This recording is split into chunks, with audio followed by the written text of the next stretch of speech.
দিল্লি বিস্ফোরণ কাণ্ডের পর গোটা ভারতবর্ষ জুড়ে নিরাপত্তা বাড়ানো হয় এবং সেই মতন ভারতের যে সমস্ত গুরুত্বপূর্ণ জায়গাগুলো রয়েছে সেখানেও কিন্তু যে নিরাপত্তা তা কিন্তু দ্বিগুণ বাড়িয়ে দেওয়া হয় এবং সেই মতনই দেখা গেল শিলিগুড়ি অর্থাৎ যাকে চিকেন স্নেক বলা হয়, যেখানে নেপাল, বাংলাদেশ, ভুটান এই তিনটি দেশের বর্ডার রয়েছে, অত্যন্ত গুরুত্বপূর্ণ একটি জায়গা। সেখানেই কিন্তু যে রয়েছে সেন্ট্রাল আইবির তাদের সাথে যে উত্তরবঙ্গের আইজি থেকে শুরু করে শিলিগুড়ির পুলিশ কমিশনার এছাড়াও রেলের যে আধিকারিকেরা রয়েছেন সকলকে নিয়ে কিন্তু একটি উচ্চ পর্যায়ের বৈঠক করা হয়। মূলত শিলিগুড়ি শহরের নিরাপত্তা আরো দ্বিগুণ করতেই এই বৈঠক বলে এমনটাই কিন্তু সূত্র মারফত জানা যাচ্ছে। কারণ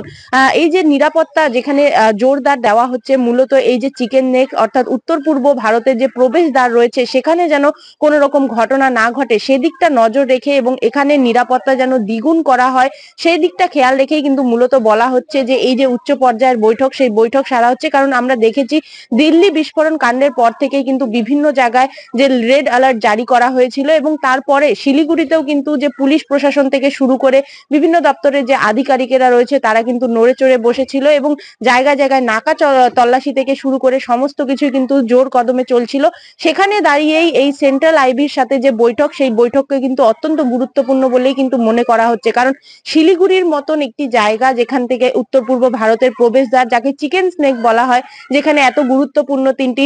সীমান্ত রয়েছে, যেখানে নেপাল, ভুটান, বাংলাদেশের মতন সীমান্তগুলো যুক্ত রয়েছে, সেক্ষেত্রে তার উপর কিন্তু নজরদারি এক প্রকার দ্বিগুণ বলতেই বলা চলে। শিলিগুড়ি থেকে রিনা কুমারের রিপোর্ট, কলকাতা টিভি।